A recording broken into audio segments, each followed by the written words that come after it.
Et maintenant, j'ai le plaisir d'accueillir à cette table Gaël Obiegli, dont ce n'est pas la première participation à Écrivain en bord de mer. Moi, j'ai pas la mémoire des dates. Je me souviens quand tu étais venu la première fois. Je pense que c'était le 25 juillet 2011. Ah, c'est précis. Peut-être pas le 25, mais c'était en juillet 2011. D'accord. C'était à l'occasion de la parution de Mon Prochain. Non, je me trompe. Du Musée des valeurs sentimentales. Mais c'est parce qu'on s'est beaucoup vu autour de Mon Prochain, mais dans un autre cadre. Alors, donc Gaël Obiegli a publié, j'ai pratiquement cité, le premier livre paru, on va parler des livres parus chez Vertical. Donc il y a eu le Musée des valeurs sentimentales, suivi de Mon Prochain, suivi de suivi de N'être personne, et enfin est paru cette année Une chose sérieuse. C'est ça. Alors, avant qu'on discute ensemble, Gaël va nous lire quelques extraits d'Une chose sérieuse afin que vous preniez connaissance de qui est ce personnage, qui est ce narrateur et pourquoi il est là, dans quelles conditions, etc. C'est ça? Oui. Je vais lire quelques morceaux du livre. C'est un homme qui parle normalement, donc je parle à la place d'un homme qui lui parle à la place d'une femme. Voilà. N'y est pas, c'est très bien.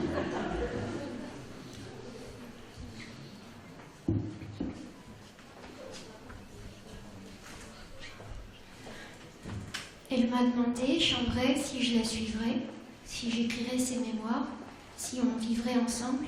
J'ai dit oui. Pourtant, écrire ce genre de choses, ce n'est pas mon métier et je suis solitaire. Mais vivre ensemble, ça me tentait à ce moment-là.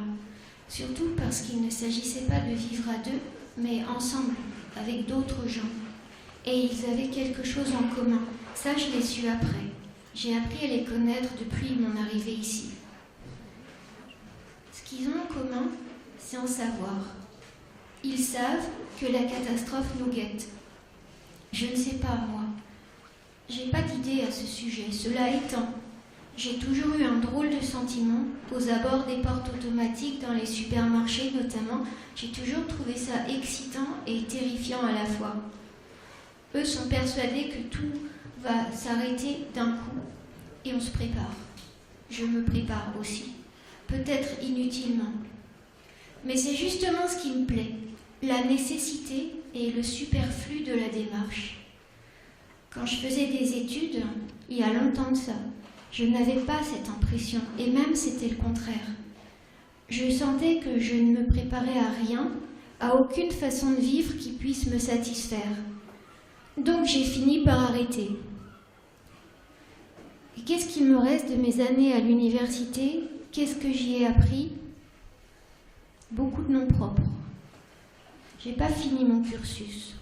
En grande partie, c'est à cause de l'amour. L'érotisme, ça vous détourne. Il faudrait que je tienne compte de ça à l'avenir. Même si, vu ma décrépitude précoce, la demande va se tasser. Dans ma situation, le temps est suspendu. Mais je ne peux pas m'empêcher de penser à l'avenir. Il s'invite, comme le passé, dans ce présent qui m'est infligé. Prévoir le dimanche qui vient, tel est mon projet d'avenir, puisque le reste du temps est à la disposition du business. Je ne m'en plains pas, je ne veux pas semer la zizanie, et moi, je dis que parfois, dans la vie, la roue tourne. On ne va pas me mettre à l'écart pour avoir osé prononcer de telles fadaises, surtout que je ne les prononce pas, surtout que je ne les profère pas, mes rancœurs. Ni je me plains, ni je réclame, ni je proteste. Non, j'attends la mort, sagement, avec même de la discipline par période, sans dire un mot. C'est nouveau. Je bouffe quasiment plus rien et je passe des heures à regarder le ciel par la fenêtre, du moins le dimanche. Des fois, ma pizza, je n'en mange qu'un quart. Le reste, je les miette pour les oiseaux. Ils volent aux abords de ma fenêtre. Je prends ça pour une danse, un hommage qu'ils m'adressent. Je suis à l'affût des signes, d'où qu'ils viennent. Le médecin essaie régulièrement de me faire avaler des cachets qui neutraliseraient ce qu'il appelle mes délires paranoïaques. Ce qui est certain, c'est que l'effet secondaire de ces cachets est de mettre fin au moment gracieux où toute la création s'adresse à moi. C'est d'ailleurs comme ça que je suis informée de ce qui se trame contre moi et mes proches, parmi lesquels André, qui pourrait à peu près se défendre, mais aussi la sensible Jenny, dont je préfère ne pas parler. Ça risque de te faire peur. Ma situation, il faudra y revenir, dire un peu en quoi consiste mon quotidien, ma mission et mon entourage. Tant que je te parle, la mort ne s'approche pas. Il est peu probable que je sois jamais en mesure de recevoir des visites ailleurs qu'au parloir.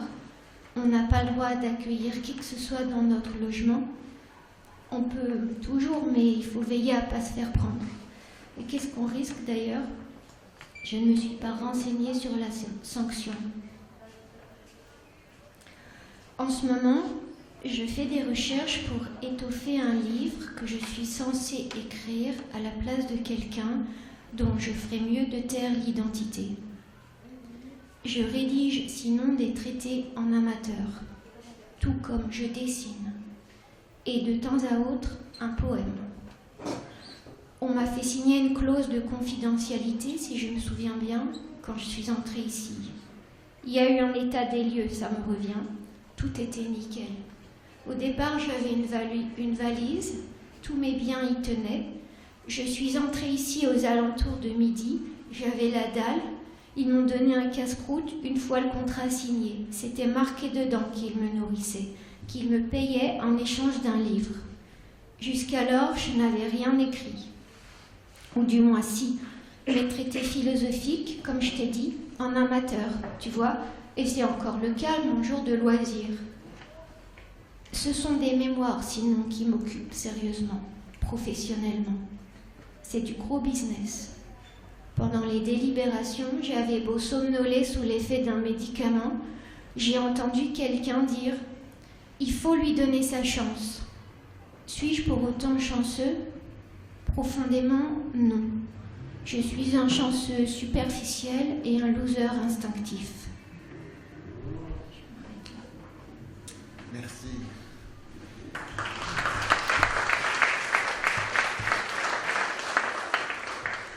Alors, quel est le contexte de ce livre ? Donc là, on entend la voix d'un homme un peu particulier qui doit écrire un texte à la place d'une femme. C'est l'ordre d'une commande. Il y a une catastrophe imminente dont cette femme extrêmement riche, enfin une des plus grandes fortunes peut-être du monde, à laquelle cette femme veut se préparer, et elle a constitué une sorte d'équipe qu'elle entraîne à survivre. Est-ce que je donne un certain nombre d'indications ? Ça te semble juste ? Oui, c'est ça, mais tout est hypothétique. Parce que, alors, c'est une femme qui s'appelle Chambray, qui est la femme, enfin, ça c'est une caricature, quoi, la femme la plus riche du monde, la figure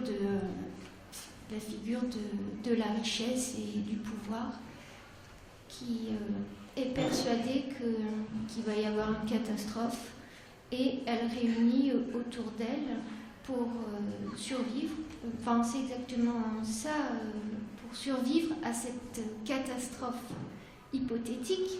Bon, elle en est certaine, mais et donc tout le monde et tous les gens qui font partie de cette communauté sont choisis très scrupuleusement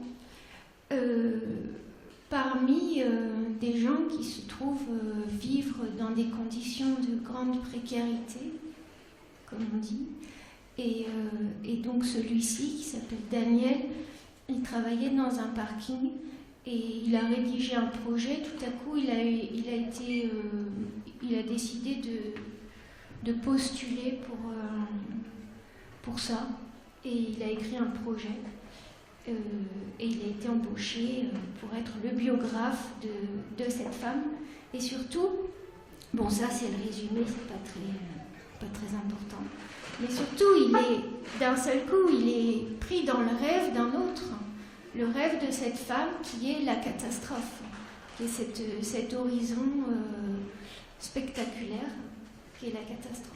Dont on ne sait rien. On ne sait pas de quelle nature elle sera. Non, on ne sait pas, mais on ne sait jamais ce que c'est la catastrophe. On en parle maintenant à longueur de journée. C'est le spectacle qui vient, mais on ne sait pas ce que c'est. On ne sait pas si c'est une catastrophe d'ordre technologique, si c'est une catastrophe écologique, si c'est quelque chose si ce sont les extraterrestres, enfin bref, le mot catastrophe là est volontairement laissé,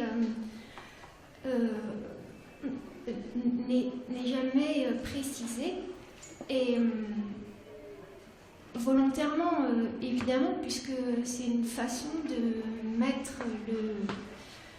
le langage, le vocabulaire au travail, que de l'utiliser de cette manière sans le qualifier et de montrer un peu le vide de ce mot-là, comme de beaucoup de mots qui sont utilisés aujourd'hui, comme le mot révolution, le mot intelligence, sont des mots qui sont devenus parfaitement creux, comme la catastrophe. Et donc, dans ce roman, le personnage de Daniel est toujours un peu complètement méfiant vis-à-vis de ce mot et consentant. Et il est toujours, de toute façon, il est dans une situation de vie exceptionnelle, puisque il est à l'écart, il est dans une communauté où on les prépare à la survie. C'est une espèce d'élite, en fait, que ces gens qui ont été choisis. Parce que c'est des gens qui vivent dans la précarité et qui savent déjà comment vivre avec 3 fois rien. Ils ont été choisis pour ça, ils sont extrêmement doués, ils ont beaucoup d'instinct. Et cette femme qui sait ça, que la survie de l'humanité en cas de catastrophe, elle tiendrait aux gens qui connaissent déjà des conditions de vie exceptionnelles. Alors, tu disais, quand j'énonçais un petit peu la description du livre, que c'était un ensemble d'hypothèses. Est-ce que c'est une hypothèse ou est-ce que c'est une réalité qu'on ne sait pas? Il part du principe qu'il a une puce qui lui est implantée dans la tête, qui permet à cette milliardaire et à ses équipes technologiques d'avoir la mainmise sur lui, enfin de l'orienter. De l'orienter, on ne sait pas dans quelle mesure, on ne sait pas quelle est la nature exacte de l'influence de cette puce sur son comportement. Enfin, tu vas peut-être me donner des précisions. Simplement, ce que je veux dire, une fois par semaine, le dimanche, il est libre, enfin, on déconnecte cette puce et il est lui-même. Est-ce qu'il y a une réalité? Est-ce que c'est une réalité ou est-ce que c'est un fantasme chez lui? Et est-ce que le texte tel qu'il l'écrit, puisque il est le narrateur de ce livre, est conditionné par la présence de cette puce? Ou est-ce qu'il n'écrit qu'à ses heures de liberté de conscience? Alors là, lui, il dit qu'il est pucé, enfin, qu'il est cobaye et qu'il a un implant informatique. Enfin, il appelle pas ça comme ça, il appelle ça la puce. Et donc, il est manipulé. Il est devenu une espèce de... Enfin, il est déjà mi-homme, mi-machine. Enfin, peut-être pas dans ses proportions. Et le seul jour où il peut parler en son nom, c'est le dimanche, parce que le dimanche, la puce est désactivée. Donc le dimanche, c'est son jour de repos et il en profite pour s'exprimer. Et le livre, c'est sa prise de parole le dimanche où il parle, il s'adresse à quelqu'un, on ne saura pas qui c'est. On ne sait pas qui c'est. Et c'est en fin de compte, c'est ça le vrai livre. Parce qu'il écrit un livre professionnellement, donc il est écrivain professionnel, mais le vrai livre, le livre de la poésie, c'est le livre du dimanche. C'est le livre qui n'est pour personne, qui n'est pas commandité et qui n'a pas de lecteur au pluriel, mais qui s'écrit pour quelqu'un, on ne sait pas qui. Et alors cette question de la puce, c'est une question qui t'intéresse, puisqu'on la retrouve dans plusieurs livres. Alors moi j'avais repéré que déjà elle était présente dans N'être personne, et puis tout à l'heure tu me confiais qu'on la trouvait aussi dans Mon prochain. Ça te vient d'où ça, cette obsession de la possibilité qu'on implante des puces dans les cerveaux des humains? Alors je ne sais pas. Mais je ne me souvenais pas qu'il en était déjà question dans N'être personne. Je peux te dire la page. Et Mon prochain, je me souviens qu'il y a une rubrique de Mon prochain où effectivement la narratrice fait des tests pour gagner un peu de sous dans un laboratoire où on lui branche des électrodes. Enfin, déjà, il y a une question de manipulation cérébrale. Ben, je ne sais pas du tout d'où ça vient, mais là, en fait, à chacun de mes livres, il y a une question qui précède l'écriture de chaque livre. Et la question que... Bon, je ne réponds pas forcément à la question dans le livre, dans mes livres, mais en tout cas, c'est ce qui anime le livre. Et je me souviens qu'avant de commencer à écrire une chose sérieuse, je me posais une question hyper sérieuse. C'était celle de savoir, la question simple et compliquée, qui est la suivante. Qu'est-ce qui fait qu'un humain est ce qu'il est? C'est une question extrêmement vieille et qui, aujourd'hui, on est amené à se reposer régulièrement, mais particulièrement aujourd'hui, parce qu'on est bourré de technologie. Et cette technologie, elle est même en train de... Elle est incorporée. Et on sait que dans pas très longtemps, enfin j'ai lu pas mal de choses là-dessus, peut-être que c'est des bêtises, mais l'hybridation de l'homme et la machine, c'est quelque chose qui est imminent. Et donc je me reposais cette question de ce qui fait qu'un humain est un humain à un moment où il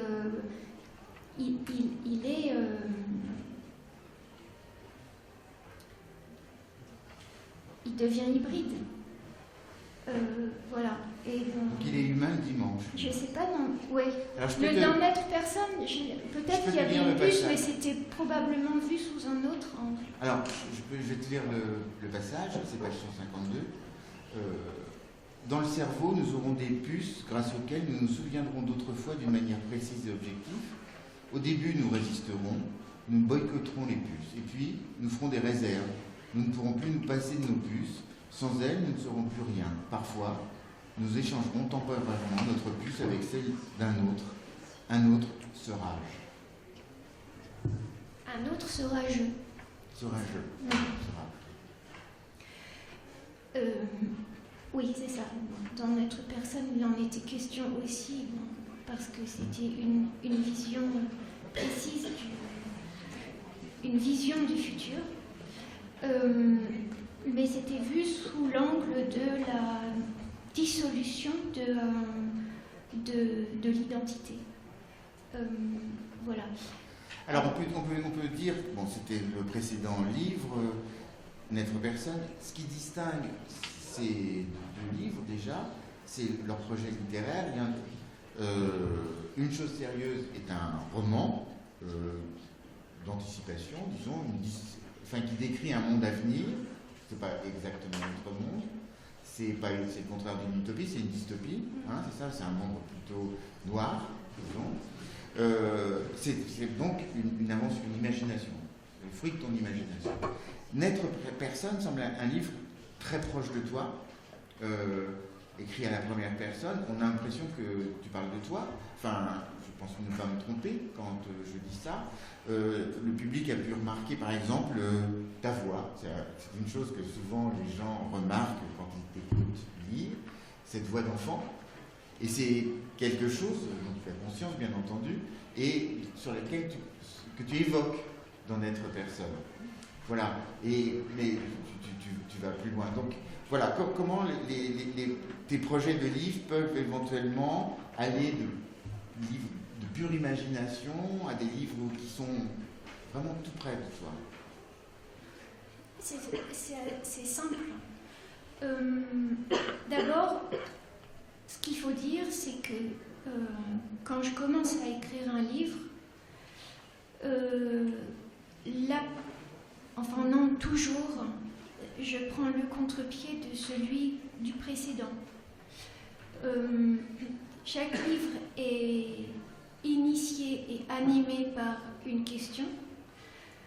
Mais c'est très simple. Je crois qu'il y a toujours une histoire. Ce qui diffère, c'est que... Il y a toujours une histoire, ça vaut pour moi, mais pour tout le monde, même quand il s'agit de poésie. C'est-à-dire, quelque chose s'est passé, quelque chose se passe. Et même s'il ne s'est rien passé, eh ben, il se passe qu'il ne se passe rien.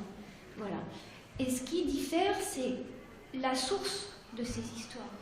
Ou bien la source est dans le monde, ou bien la source est en soi, ou bien la source est dans l'inconscient.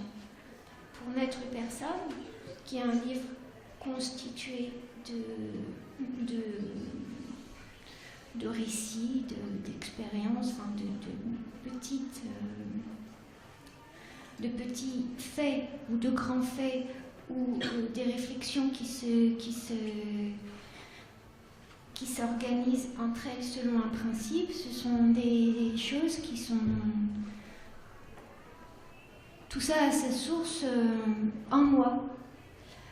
En ce qui concerne Une chose sérieuse, qui est un livre qui découle de N'être personne, bien qu'il soit très différent, c'est que pour Une chose sérieuse, après m'être intéressée, pour le dire comme ça, à la dissolution de l'identité, N'être personne, c'est l'aboutissement du livre, j'ai voulu me projeter dans l'inconnu d'un futur proche et l'inconnu de l'autre sexe. Donc j'ai décidé de parler, de faire parler un narrateur à la première personne du singulier et d'imaginer le futur proche. Alors, dans N'être personne, bon, tu parlais de toi, c'est donc des choses qui te sont arrivées ou à partir desquelles tu développes des idées. Par exemple, tu t'interroges sur ce que c'est que la littérature, tu t'interroges sur comment tu construis toi-même tes livres. Tu dis à un moment donné, tu rencontres quelqu'un, il voulait savoir quel genre de livre je fais.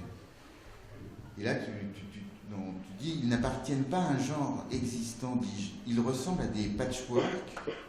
Et tu ajoutes, des fois c'est raté. J'aime bien dire ça, que c'est raté. Je sais pas pourquoi. Je sais pas, il y a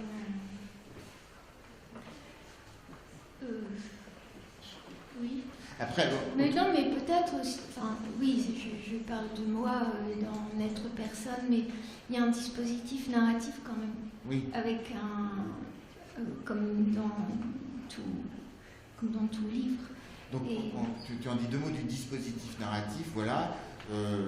La narratrice donc, travaille comme agent d'accueil dans des bureaux.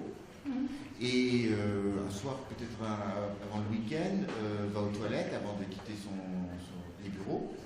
Et se retrouve, le loquet lâche et se retrouve enfermée dans les toilettes. Et donc elle se retrouve elle se retrouve enfermée, seule, ne pouvant pas s'échapper de ce lieu, avant sans doute la fin du week-end. Et donc on est avec elle dans ce lieu et c'est l'occasion pour elle de penser à un certain nombre de choses. Oui, c'est ça. C'est-à-dire que là, c'est un dispositif vraiment grossier et très... vraiment, il y a peu de choses. Et comment dire au départ, je me disais, quand on n'est plus du tout en contact avec le monde, imaginons une situation où on n'est plus du tout en contact avec le monde, comment le monde nous affecte-t-il? Et je me dis, par la conscience. D'accord, la conscience, mais la conscience, c'est quoi? Et je me suis rendu compte, à force d'y réfléchir, que c'est très simple en fait. La conscience, elle est constituée d'une matière insaisissable et personnelle, forcément personnelle. C'est le temps vécu. Et le temps vécu, c'est pas forcément le temps historique. C'est pas le temps historique. Et pour rendre compte de ça, il fallait, j'ai eu recours aux dates. Donc le livre, il est jalonné de dates précises qui font venir des souvenirs, des expériences ou des pensées. Et ce sont des dates tronquées. Il n'y a jamais l'année. Il n'y a que le jour et le mois. C'est-à-dire que cette lacune permet de parler du temps individuel, d'un temps strictement individuel qui est celui de la conscience. Et c'est de cette manière-là que je pouvais travailler cette question la question de départ. Et il y a un dispositif narratif comme dans Une chose sérieuse ou Mon prochain ou le musée des valeurs sentimentales. Et je pars toujours de situations d'exception, des situations exceptionnelles, qui sont parfois des situations très banales, mais exceptionnelles quand même. Et la plupart du temps, c'est des situations d'enfermement. Enfin, je dis la plupart du temps, mais non, c'est toujours comme ça.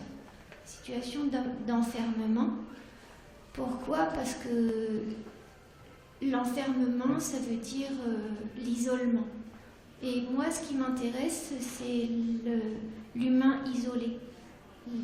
La parole de l'humain isolé, seul, par choix ou mis à l'écart. Et ça, on le retrouve dans Une chose sérieuse, dans ceux d'avant aussi, mais différents. Alors, je connais un peu ton intérêt pour quelqu'un comme James Joyce. Tu l'évoquais c'est dans Mon prochain, je crois. Hein, tu évoquais ta lecture de James Joyce. C'est vrai qu'on pense à cette scène où Bloom est enfermé dans ses toilettes et développe un flot de conscience après le fameux flux de conscience là, à partir de la lecture du journal. J'ai plus les détails.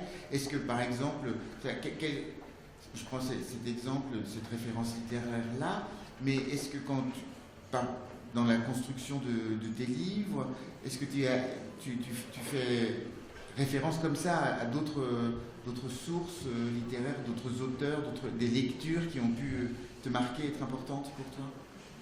Peut-être que ces choses, peut-être qu'elles s'invitent parce que les livres importants où les auteurs sont des compagnons, comme des amis, mais moi je les mentionne pas délibérément. J'écris pas dans la culture. Je me mets plutôt à l'écart disons que peut-être que ce qui transparaît, c'est un rapport vraiment personnel. Et et pas un rapport personnel à certains livres, à certains auteurs. Par exemple, Une chose sérieuse, c'est un livre qui découle vraiment de Dostoïevski, de Les carnets du sous-sol, où un homme parle à des messieurs, dit vous. Alors il s'adresse à des hommes, et il y en a plusieurs, alors que dans Une chose sérieuse, il s'adresse à une personne. Et puis c'est vraiment Les carnets du sous-sol, la confession d'un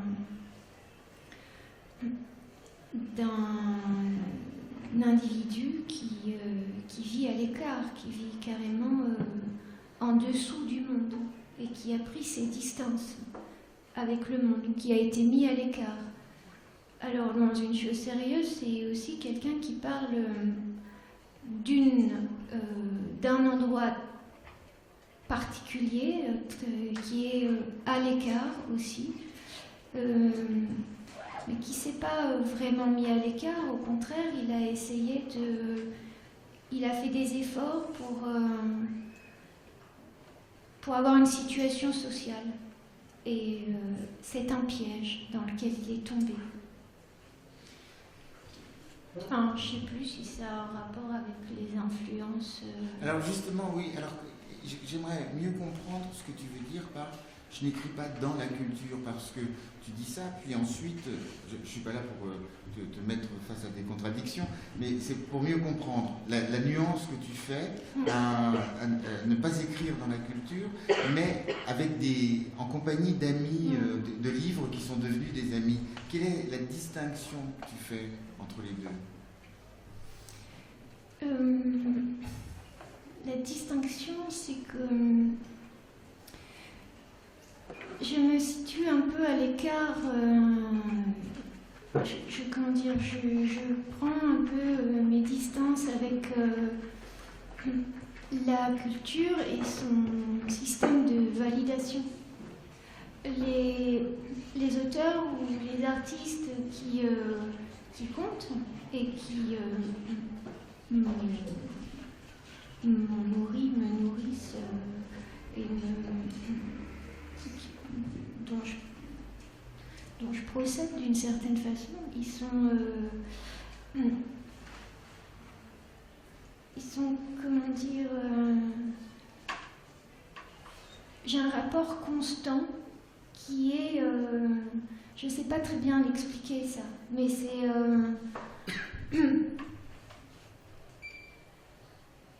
c'est une présence, en fait, c'est comme une puce, c'est comme la puce. Ils sont là, et ils sont parfois, il y a parfois incompréhensibles, et justement, ils sont obsédants en raison de leur énigme aussi. Donc, oui, c'est ça, c'est des... Ils font partie de ma matière. Et,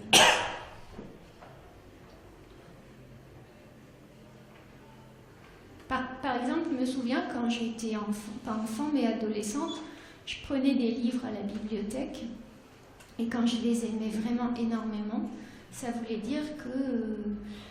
je les aimais énormément et je ne pouvais pas les partager, donc je ne les rendais pas. Ou alors je les remettais à des endroits qui n'étaient pas leur place, parce qu'ils devaient rester le plus longtemps possible hors de portée. C'est pas bien. Mais c'est comme ça.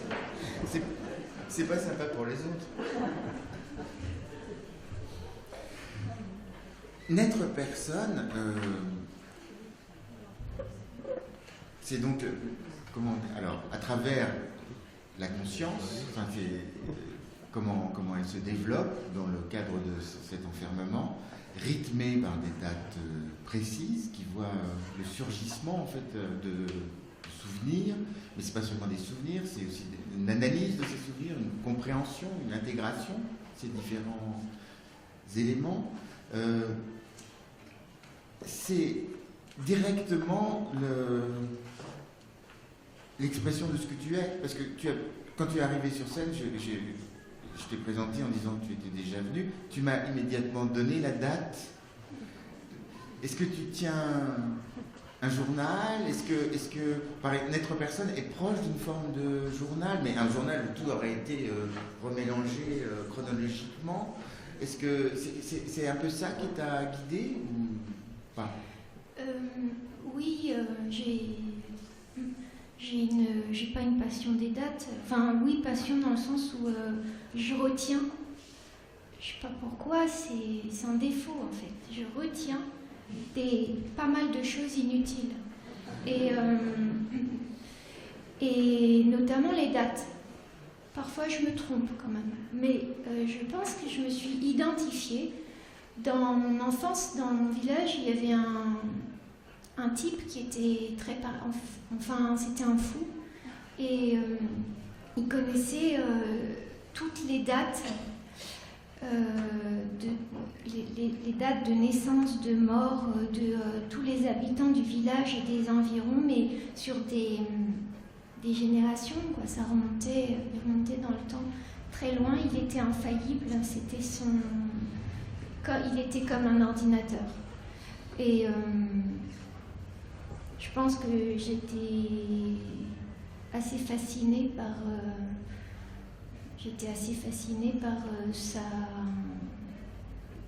cette folie-là parmi d'autres, hein, que tout était excessif chez cette personne, et c'est peut-être une grande influence qui s'est exercée. C'est La Beauce, qui a été l'objet de tes premiers livres, parus, c'est la maison d'édition. C'était l'Arpenteur. C'était l'Arpenteur, oui, c'est ça. C'est comme si c'était toujours présent, quand même, on le voit dans N'être personne. Là, je quitte un peu une chose sérieuse. Il y a une sorte de fascination, d'enracinement, et à la fois de rejet, tout le temps il y a une ambivalence incroyable face à cette Beauce. J'ai toujours détesté cet endroit, mais c'est un endroit de terre. C'est une terre qui est très, très riche, qui vous colle aux semelles, pas éternellement, j'espère pas, mais en tout cas c'est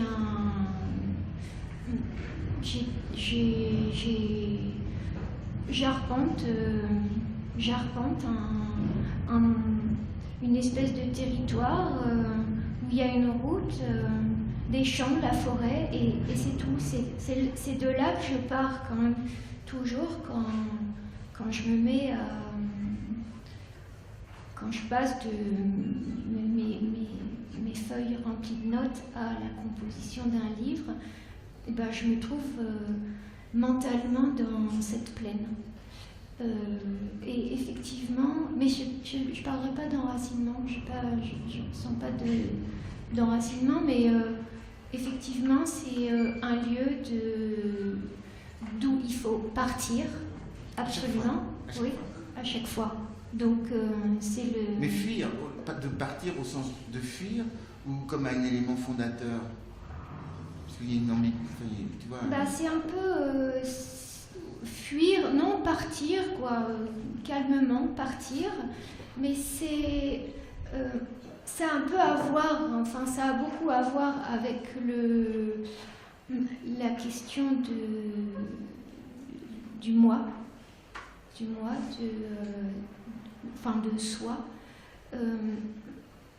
Moi, je ne trouve pas qu'il soit narcissique d'écrire à la première personne du singulier et de parler de soi à partir du moment où on en part. On part de soi. Et c'est pareil, là, je pars de cet endroit qui est la Beauce, cette plaine où j'ai vécu un certain nombre d'années, et c'est c'est le point de départ, et il se trouve que c'est une espèce de table rase, cet endroit. C'est tout plat, il y a quasiment...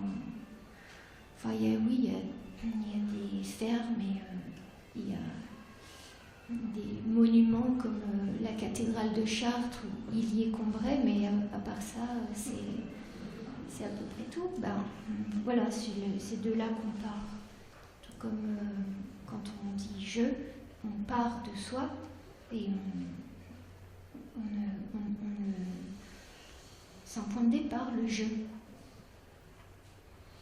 Alors dans N'être personne, il y a une phrase que j'ai retenue qui correspond au moment qu'on est en train de vivre. C'est-à-dire le fait de... Non, il ne décrit pas le moment qu'on est en train de vivre précisément, ça serait extraordinaire, mais le fait que tu es amené parfois à aller défendre tes livres. Et tu dis la chose suivante: un mois entier, plus que de coutume, je m'étais exposé au regard, au jugement, en raison de la publication fraîche de mon livre. Donc là, c'est assez équivalent. Je l'accompagnais. Il faut le défendre, disait-on. Mais le livre est plus fort que moi. Tout ça n'est pas très cohérent quand on y pense. Voilà. Ça, c'est toi qui ajoutes ou... Non. Non, c'est moi qui écris, c'est pas cohérent. C'est toi qui écris, c'est pas cohérent quand on y pense. Non, c'est pas moi. Alors, c'est quoi cet exercice pour toi de toute façon, voilà, tu pars du principe le livre est plus fort que toi, mais néanmoins, il faut bien que tu l'accompagnes. C'est un exercice qui t'est douloureux, difficile, fatigant, enfin... J'aime pas m'exposer.